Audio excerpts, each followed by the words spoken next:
And here we are with the first race in this week's day races. And we are at Autopolis, the full circuit. As you can see, I qualified in the 7th, so not the best qualifying, but race A. Race A is a race where I normally tend trying to have a little bit more fun, or at least trying to have like a bit more of a relaxed kind of race to it, sort of thing. So, I think this is 3 laps. So, let's see how we do in this. Again, if there are any incidents or anything like that in the races, I won't be scouring all the replays for every single race to try and find every single accident.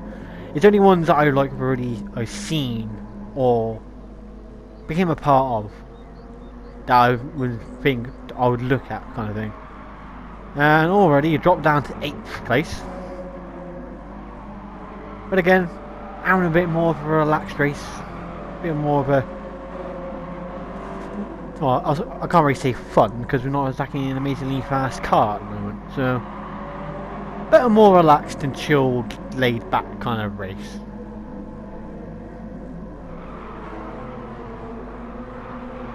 So still down at 8th, rightly where my car. Now, the car number. Okay, I managed to climb back up to 7th. The car number.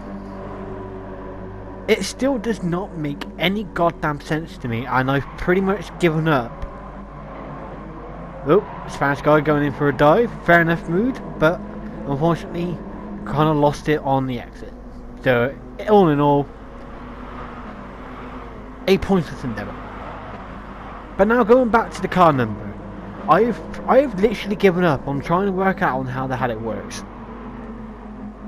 I know people say it's something to do in relation to your driver rating compared to what other people are in the race, but I think it was the same last week and the same with this week. I've been in races with some people whose driver rating were lower than mine,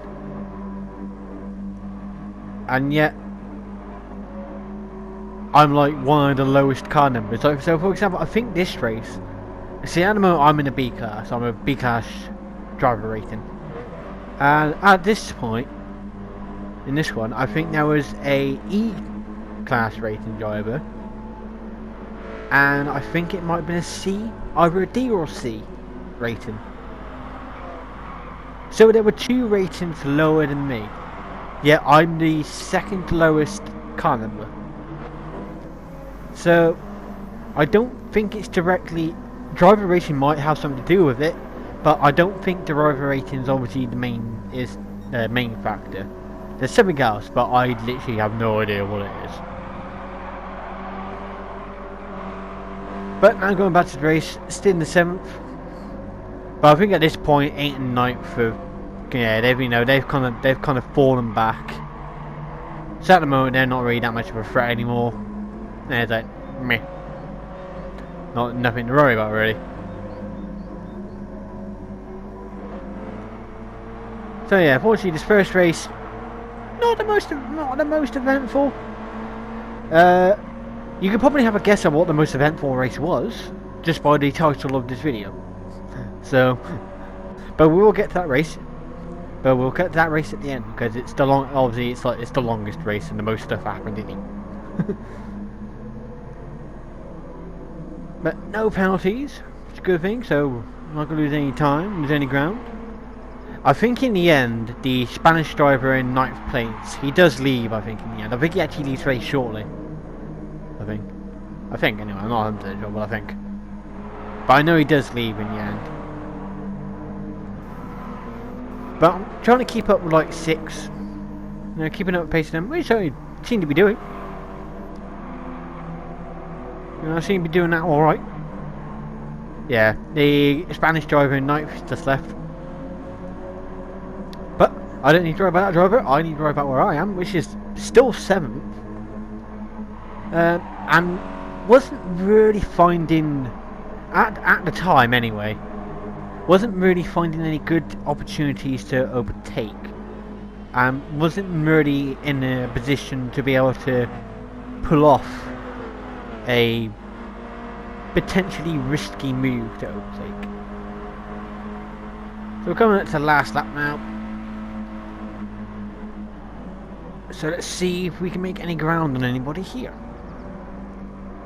You can see I have dropped back a little bit here now. So I think, but slowly catching back up. I think it's because I think one of the corners I didn't take too well, so obviously that made me lose a bit of ground. But I'm practically basically right back up there again, in the line of black Toyotas.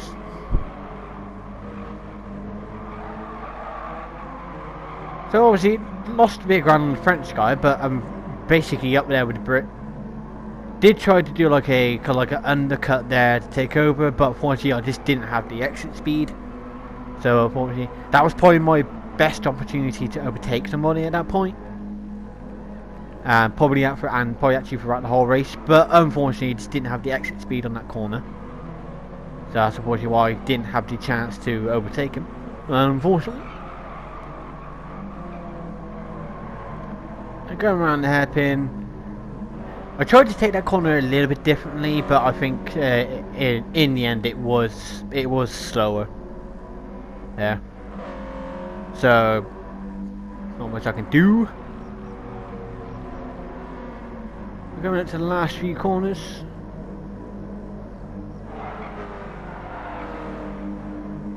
Now at this point, Ruby74, who was in first place throughout the whole race and was the pole sitter, had an accident.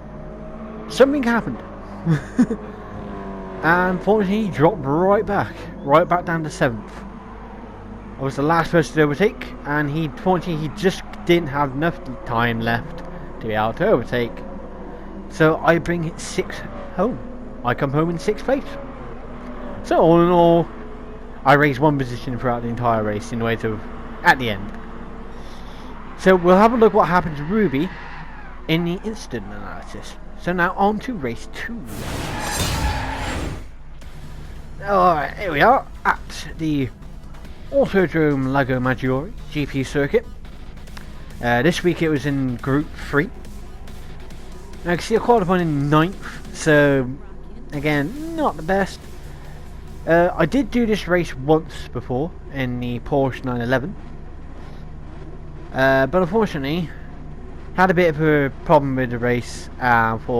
Wasn't happy with the race, wasn't happy with how it looked, so I decided to try again, but go for a car that I've driven a few more times, that a bit more than the 911, and a bit more comfortable with driving. So I've gone back to my trusty McLaren F1. So we've got 4 laps. A full roster of races with 16. Now that Aston Martin, that's been driven by Room 101. That Aston Martin had some seriously straight line speed there. Had a bit of a rough hairpin. As you can see, I've dropped down to, was down to 10th. We dropped down 11th briefly and then got myself back to 10th. But yeah, that Aston Martin being driven by Room 101 had some seriously straight line speed. I know he was in the slipstream, but then I was in the slipstream with a driver as well. But yet, that Aston Martin was still catching up like a motherfucker. So I tried to go on the inside the Room 101 here. I think he did give me a little, a little nudge, but I don't think. But I think it was just that he probably wasn't aware of how far actually to the inside of the corner I had actually gone. So that would just be chopped up to basically racing incident. As we both tried to go on the inside, unfortunately I just didn't have the speed to get through round the corner fast enough to come out of the corner ahead of Room 101.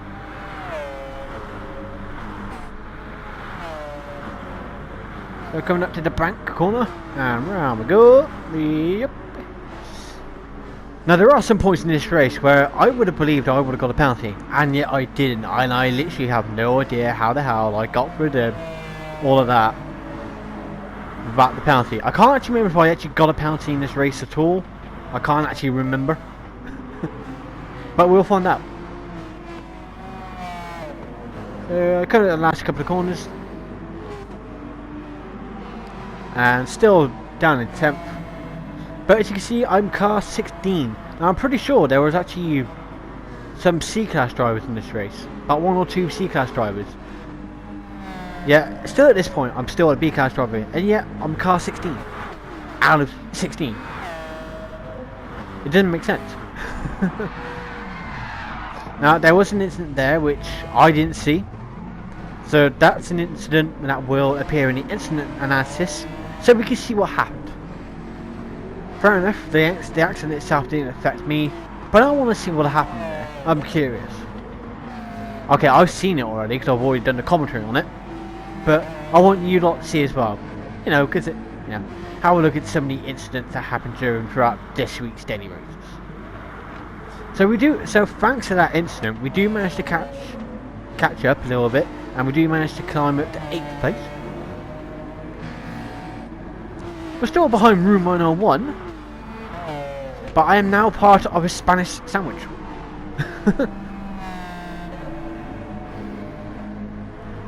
Now here's a point where I'm quite surprised for that whole bit, that whole section, that at no point did I get a penalty.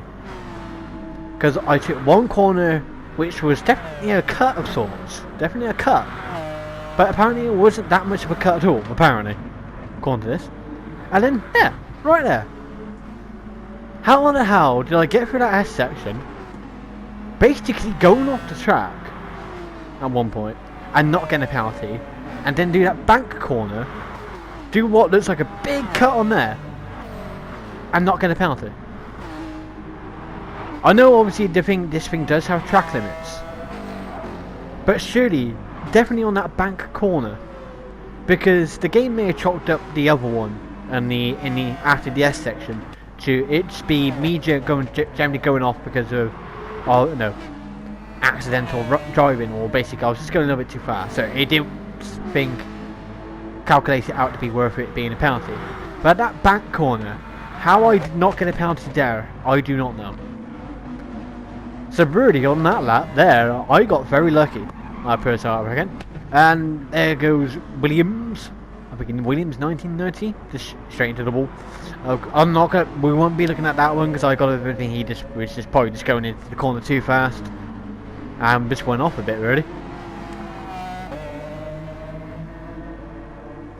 So I'm still kind of keeping up with 6th and 7th, a little bit behind, but catching up. That corner there, always struggle a little bit with that corner with like where the best braking point is, and it's always a little bit of a struggle, but always do manage to do it. It's just always a little bit of a struggle, that one. So this time having a much better S section, and now I'm practically right behind 7th and 6th. Room 101 is definitely one of them. Unfortunately, I can't read the Spanish guy's name right now. So coming down to the back corner again. This time, not so much of a cut there. So coming up to another long S section, fast section here. You can pretty much accelerate the whole way.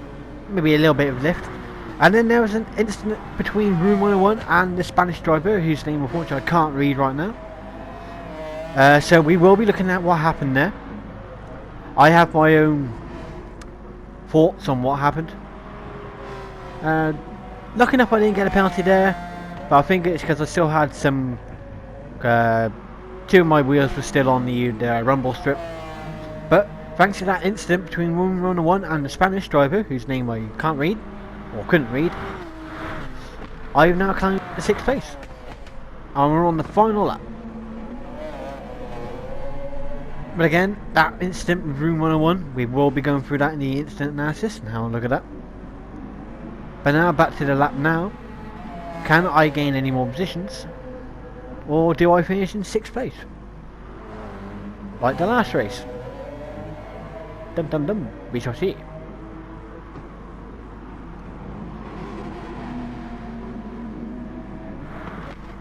They're coming out to the one corner I struggle on with a little bit.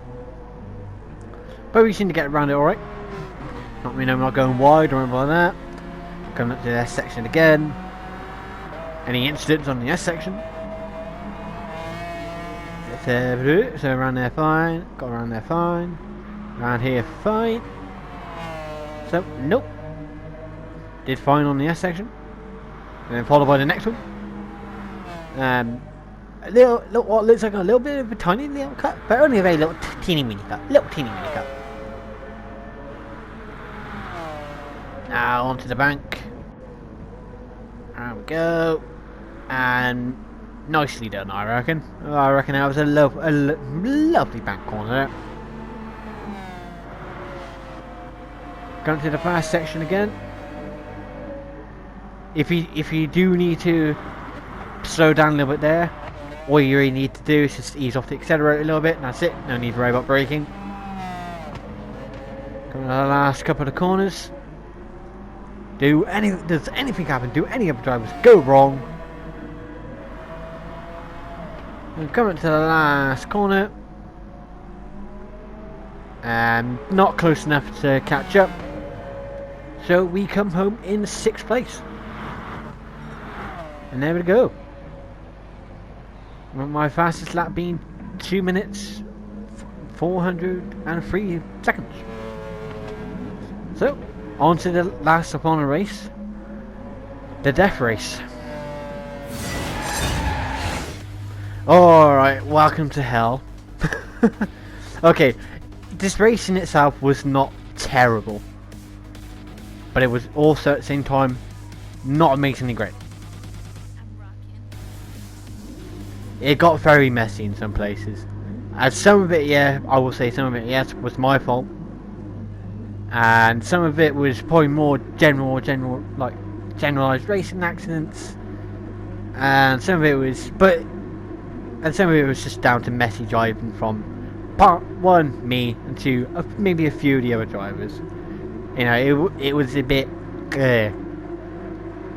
So this race did knock my driver racing still be, but it did unfortunately. I don't know where that Polish guy is going. I can only assume that Polish guy didn't have traction control on and just straight up. So as you can see there, I tried to go on the inside a little bit, but unfortunately he was just going in just a little bit too fast. Though I don't think the person I bumped into went off, but the person he bumped into unfortunately did. So get myself a penalty, which is fair enough, it's understandable. It's gonna happen. But as you can see, it is, you know, this. It was like the last time I did a race at Fuji in quite fast cars. The first lap was very messy. And it's the same with this in the race this time. The lap itself is very messy. But just very quickly going back to that Polish car driver at the beginning. Literally have no idea what happened to him. He probably just accelerated too quickly and lost control of the car.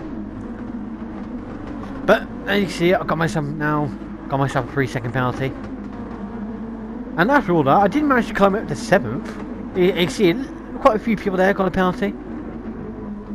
I think this Spanish guy in front of me, he's got 7. He's got 7 in front of me, but the one in front of him, E-drop, has 7 seconds. Let's look at all of us serving our penalty. Which in the end, I dropped back down to 10th. So I've dropped back down to where I started. And I think the person who originally went off has now managed to get ahead again. Though there was a very good chance he would have been much further ahead without the accident that made him go off. But not much we can do about it now. Apart from see what we can do. Try and get back up again. Try and get back out of 10th and back into single digits, if it's possible.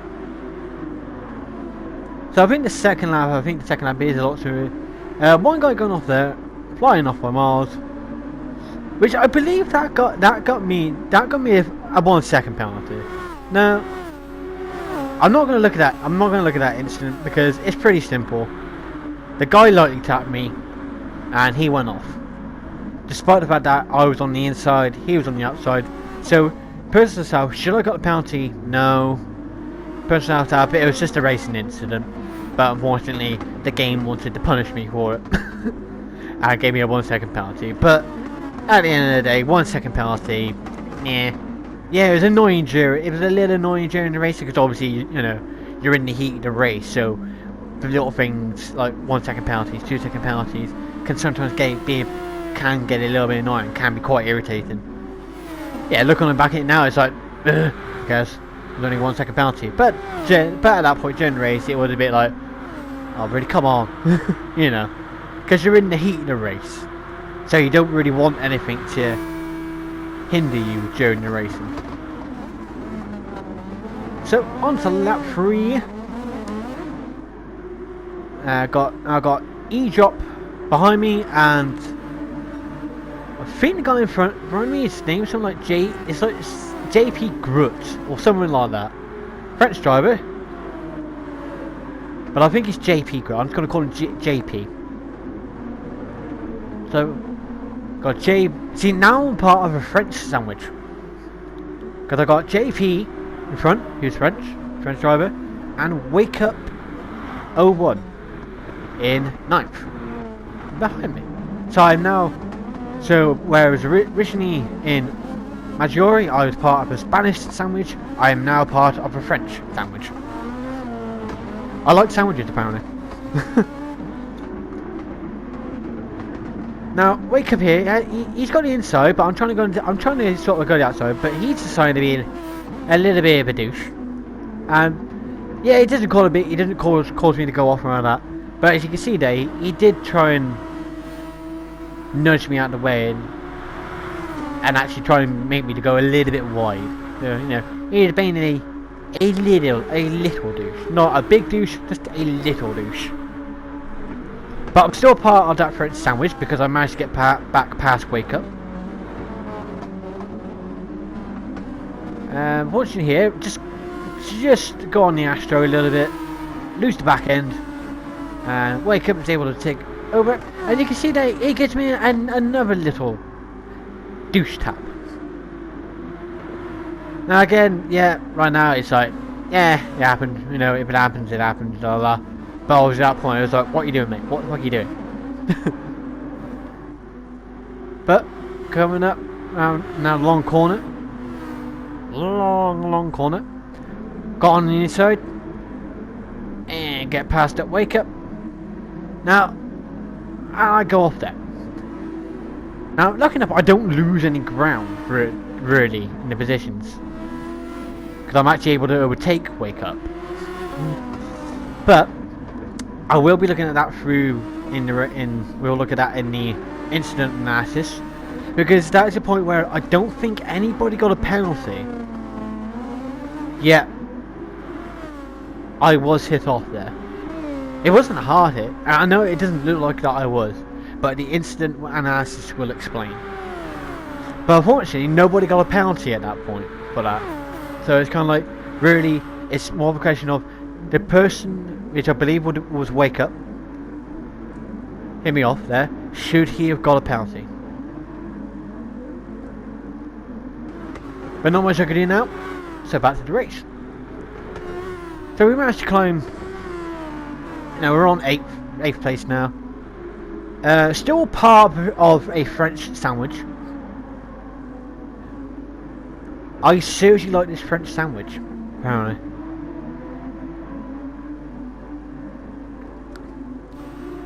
You know, we still have JP in front of me, but we now have Tom's. It's something Tom, something. But I'm just going to call him Tom. So I got JP in front and Tom behind. So let's see if we can make any ground on JP. So this section of the track, so like the last, I would say, quarter of the track, it was a very it was a very weak area for me in the track. It was if I was ever going to lose any time or ground anywhere, it was definitely in the last quarter of the track, from the hairpin to the starting line. Not the hairpin, the chicane. from the chicane to the starting line was where basically I was a bit weakest, and almost go off there, but managed to keep it on. But obviously that does allow for Toms to catch up. So I now have a French guy not too far behind again, but I managed to take some ground back and open up a little tiny bit of a gap. But obviously that did mean that I do lose ground on JP. So yeah, so from basically this section here, from starting from that chicane up until the last corner before the long straight, was my weakest section, and it is my weakest section in Fuji. Which, all in all, Fuji I'm not actually a huge fan of. I'm not really a massive fan of Fuji. If I have to say so, really, I'm not a huge fan of Fuji. I would preferably, considering that I do not like Mount Panorama either. I really do not like Mount Panorama or Bathurst, but I would have preferred to have done this race on Bathurst than on Fuji. I really do not like to race Fuji, to be honest. I really do not like to race it. But in this instance, unfortunately, I had no choice. Well, I could choose, I could have not done the race. But obviously I want to do all 3 daily races, and unfortunately that means I do actually have to do this race at least once. In which I did it only once. So, haven't been able to really get any ground on JP at all. And have been losing ground, and Toms has been able to catch up a little bit at this point. My fastest lap at 1:24.5. Now, my qualifying lap was literally just over 1 minute 24 seconds. So I could have easily-ish, I've gotten a 123, but it would have been a very high 123. Maybe on 123.8, maybe 123.9 kind of qualifying time. But unfortunately, I just didn't have the time to get that. So I'm not going to pit in. Now, I didn't change my tyres on this race. Now, I'm thinking, now looking back at it, I probably should, because I wasn't totally sure if other people were going to change their tyres and save time. No, to change their tyres and have better tyres but lose time in the pits. Or not change their tyres, but have worse tyres coming out, but not lose time in the pits. But so I decided to opt for not changing my tyres. But looking back on it now, maybe I should have changed my tyres. I am now part of a Spanish sandwich again.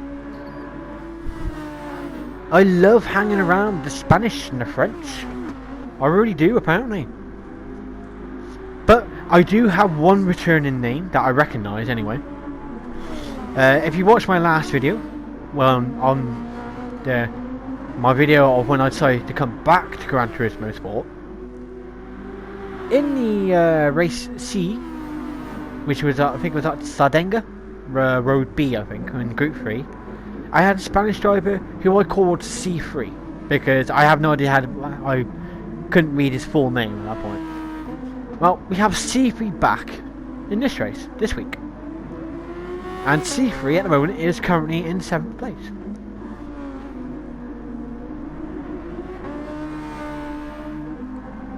So we do have one returning name that I do recognise. Because I do keep doing that every now and then. Now I do try and see if I recognise any names anywhere. So Tom's, the French driver, has pitted him. So I do manage to climb the 5th. So we got a very good play. I don't know what's going on with my voice. Got my bloody voice disappearing there. But no, managed to climb up the 5th because Tom's did decide to pit in. But obviously he's going to have a very, very big advantage, because I did look at the tyre wear. I think I do actually go through it in the incident analysis as well, because I've already done recording for that. and I do show the comparisons of tyre wear.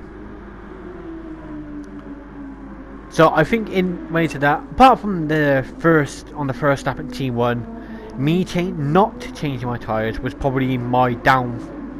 I can't say downfall, but was my biggest mistake in this race, was to not changing the tyres. Because I think all in all at the end, or near in the end, the time that I saved on not changing the tyres, I lost throughout the last few laps of the race. So I'm thinking at this point, Tom's is just pitted out, and I was going to go on the assumption that he's probably changed his tyres. I think knowing if anyone who pitted would have changed their tyres, to be perfectly honest, I think. So I'm thinking, if there's a point, if he gets behind me and tries to overtake, I will defend my position. I will defend it, but I won't fight too hard. You know, because if he's going to overtake, because I know his tyres are going to be better than mine. So at points where I know I could go defensive, I went a little bit defensive. Just to try and keep up that position for long enough. But obviously without fighting too hard against Tom's. But unfortunately there, he just goes wide. So I managed to hold off Tom's, and I am now no longer part of a Spanish sandwich. I now have Tom's behind, and I think his name is Scary, a Spanish driver of Scary, in fourth. So I'm still able to hold off. Now there was I think it was earlier on in this lap. There was a point where I was a bit further ahead, and then all of a sudden Tom's was able to catch up a little bit. I think it was at the point just before he went wide. Now the reason for that was because at that point I had to pause the game because I had a phone call. You know, I got a phone call and I paused the game to see who it was. But obviously, yes, the auto drive does kick in, but obviously it runs off the AI, which the AI drives slower than what you do. So I did lose a bit of ground because of that, unfortunately. But obviously in the last few laps of this race, I am going to be struggling a little bit more compared to the drivers behind, obviously because it was more than likely that they changed their tyres when they pitted. So they will have, you know, at least a little bit fresher tyre, at least a little bit of a better tyre. So you can see they go quite wide there. But managed to hold off C3, who is now pretty much right up my arse. I've got C3 behind, and JP still there. Still there.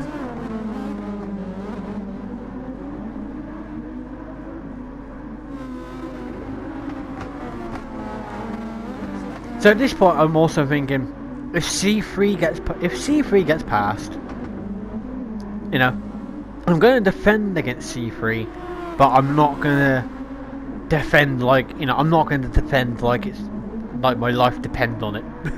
But I will defend my position. A little bit of a bump there, but I think that's just because he wanted to try and get back over, and I actually wanted to try and go on the other side. So he wanted to go to the left, I wanted to go to the right.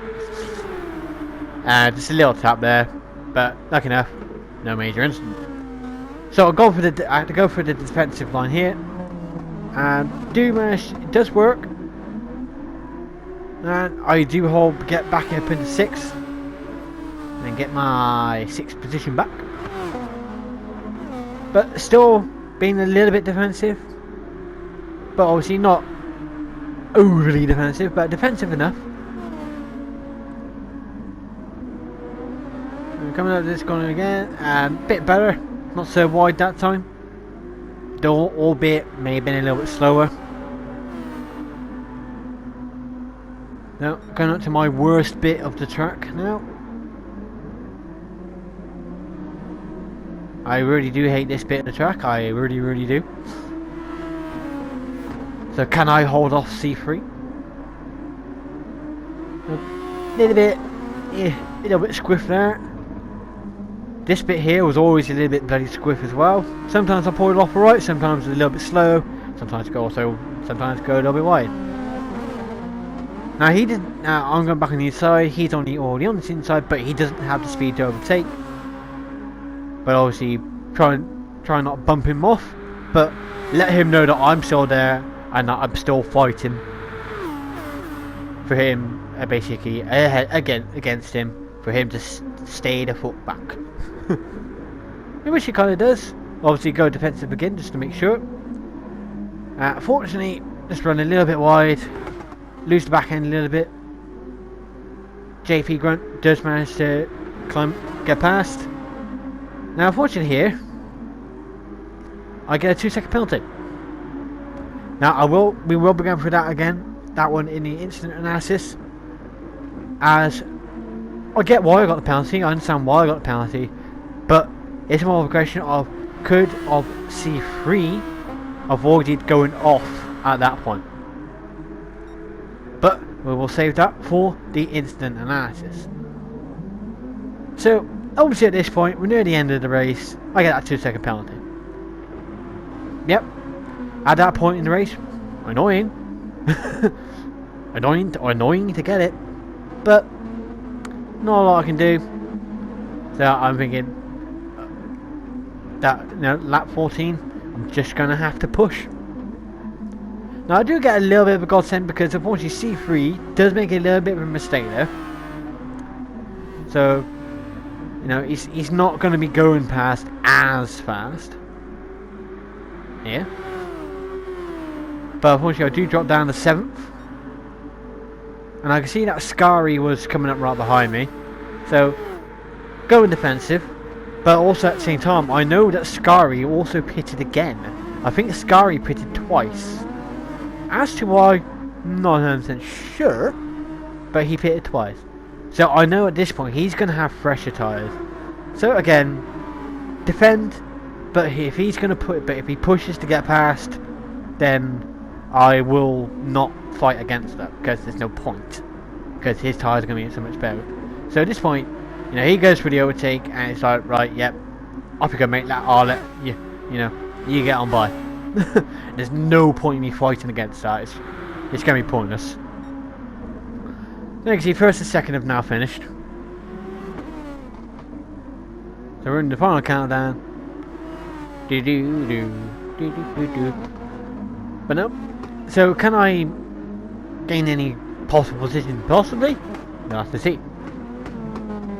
Now, at this point here, Scary gets a 5-second penalty. Now I can only assume that him and C3 basically butted heads. Basically, C3 went off and bot. And Scary gets a penalty. So I get a bit of a godsend. Now at this point, right at the end of the race, my car runs out of fuel right at the end. But I do manage to finish in 7th because of Scary's penalty. So that's it for the day races. Now on to the incident analysis.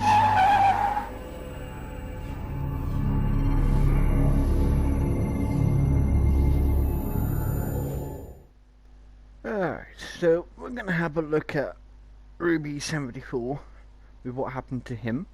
But as I said in the video, I do believe he just generally just spun out, maybe clipped the grass or the gravel and just spun out. But we're going to have a look. So we're going to go into his perspective and let's have a look. So he gets around this area fine, goes a bit wide, I think.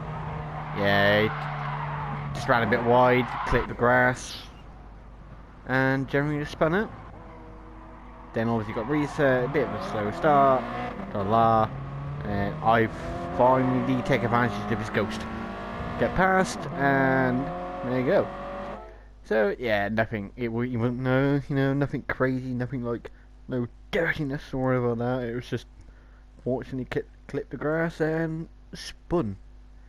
But unfortunately, he got since he got overtook by nearly everyone. Unfortunately, his driver rating might take a bit of a knock because of that, because he was an A class and the rest of us were like B's and C's, I think. So his driver rating may have took a bit of a knock from that one. But that was it for that one. It was just generalised crash. So let's see if what other incidents there are. Alright, so here we are with the first incident with Savini 73. The other driver, I didn't quite see the other driver's name, so I don't know who this guy has an accident with. But let's start and we'll see what happens first. He's coming up. So he goes deep on the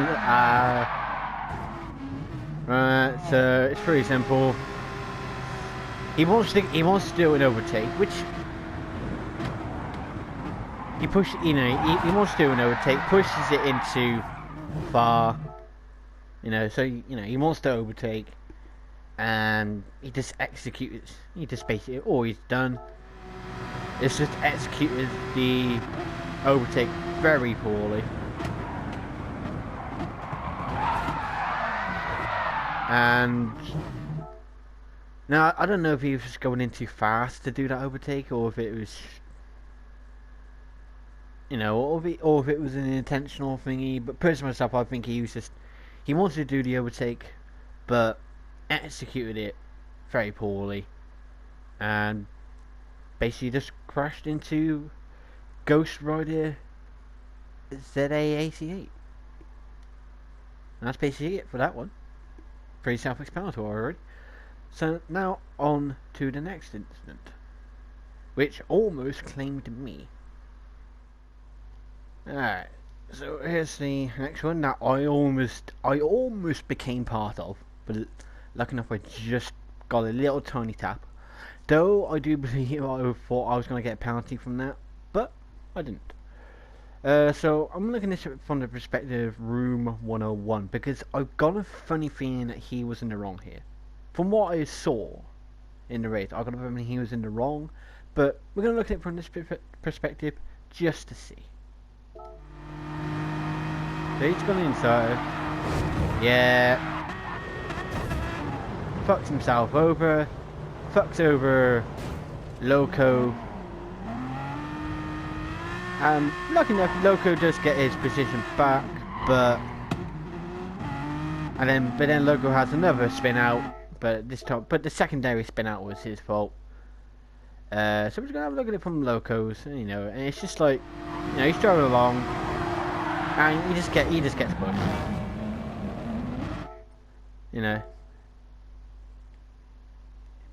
Basically, he just gets pushed by Room 101.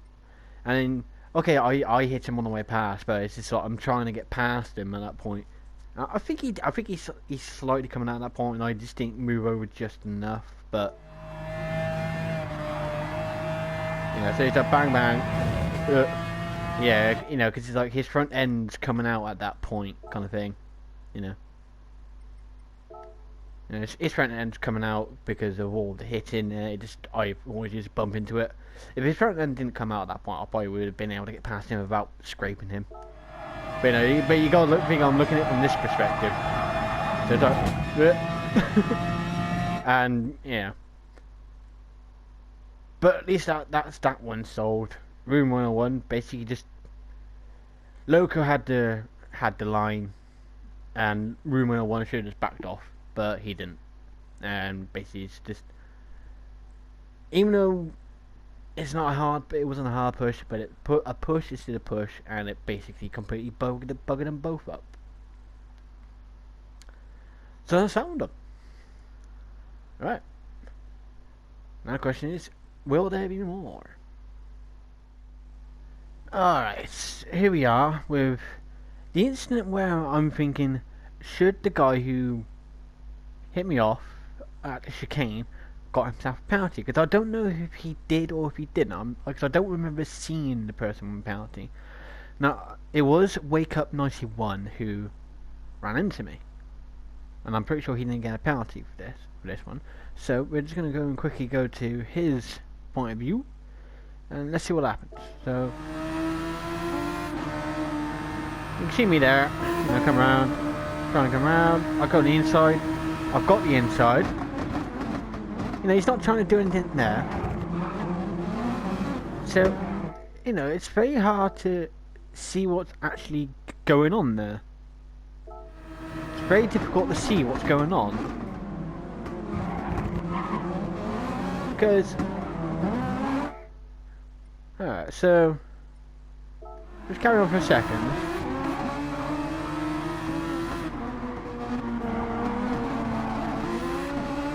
So he hasn't got himself a penalty. One of the drivers who I believe was part of it may have been this guy here, who is obviously having a horrible time. But we'll have a look at this angle.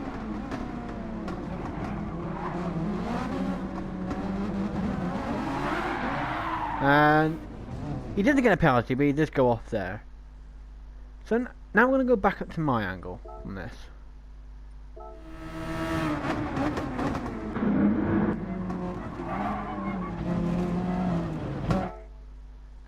So it's very hard. I don't know. It's at the time it felt like the car was going wide for some reason. It felt like the car was going wide, but maybe it wasn't. Maybe it was just my bad driving.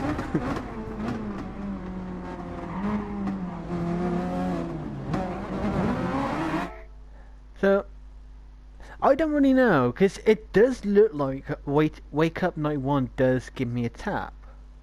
Because he does seem to slow down very suddenly. I know he's probably braking at the same time. But considering, due to the fact that, you know, as you can see, I suddenly, so as you can see, we'll have to do that one again, because it is quite quick. So what you're going to want to do is you're going to want to look at the speedometer at the bottom. That's what you want to be looking at, is the speedometer at the bottom. So you can see I slow down, I get into about 40, and then suddenly I very suddenly jump up into fifth, like not fifth, into like 50 miles an hour. Suddenly, very suddenly jump. So that indicates that I was hit, though albeit maybe only a little tiny tap.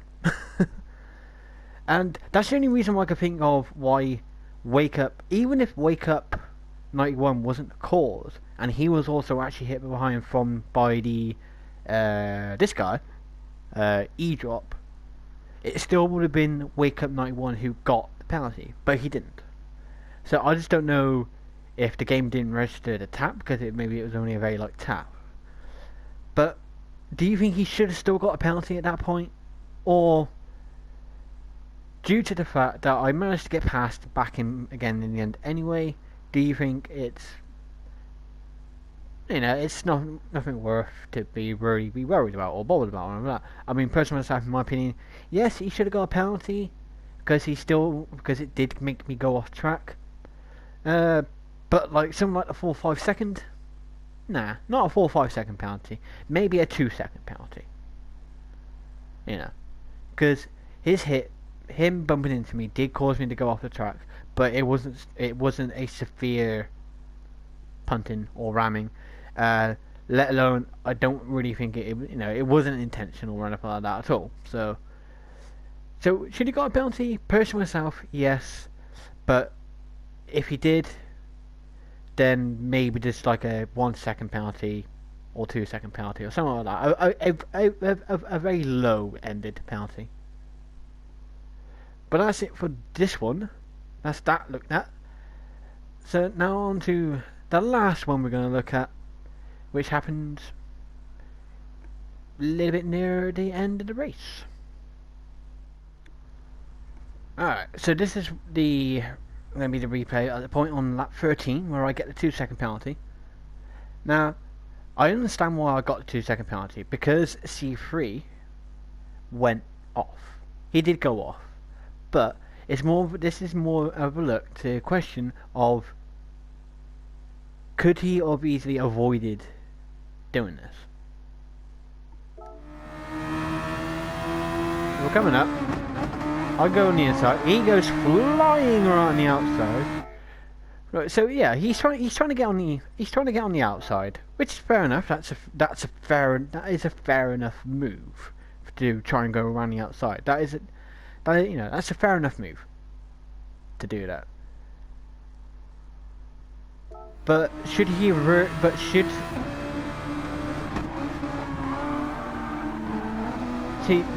I get punished for that because he goes off. But he could have easily avoided that.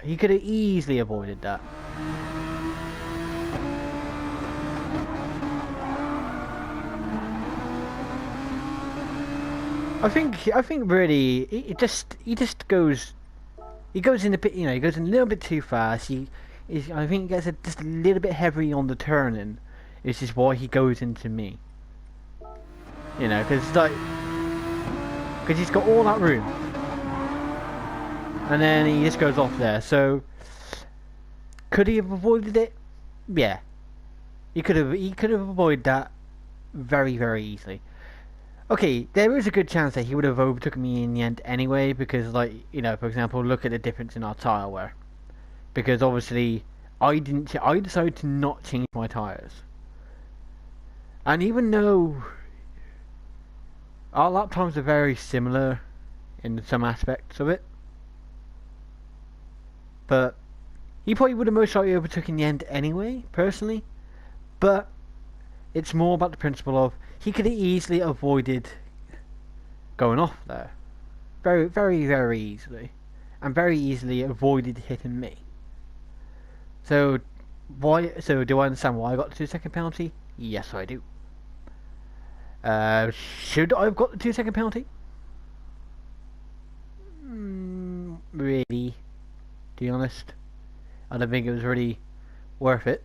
But oh well, there's not much I can do now.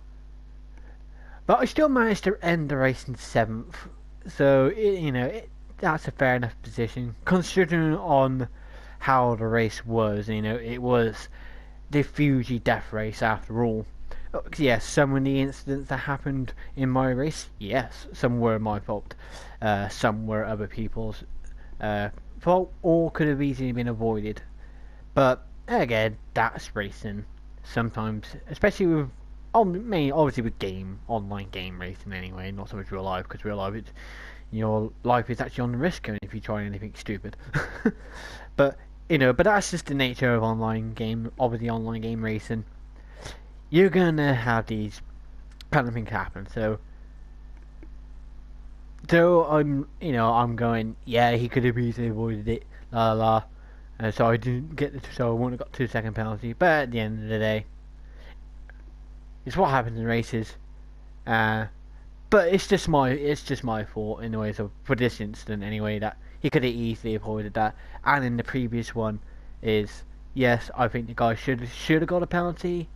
Considering that I barely tapped C3 here and I got a 2-second penalty, and yet I was hit probably a little bit harder, or at least tapped just as much by the other guy at chicane in the earlier in the race, and he didn't get a penalty whatsoever.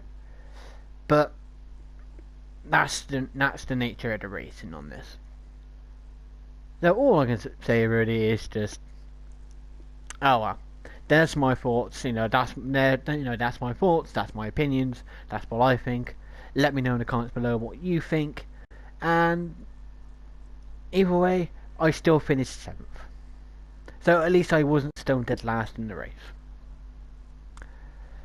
But that's it for this video. We're all done for now for this week. Might try and get another video out next week with the next week's day races, but we'll have to see. But please remember to like and subscribe, and to share this video with some of your friends. And remember to check out the playlist of Gran Turismo. I've got other races from previous day races weeks. I have got some from the FIA Manufacturer Series from a little while ago, probably 3 months ago, maybe. I don't know. I can't remember dates. It's been a while since I've done them. And a few other videos of odds and ends all in Gran Turismo. But please remember also to make sure to have a look at some of the other two playlists that I got. I also have No Man's Sky and Skyrim. Skyrim itself is probably not going to be updated anymore, but it might still be worth the watch. And No Man's Sky, well, I'll probably be getting that one updated again very soon. But until then, I'll see you all at the next time.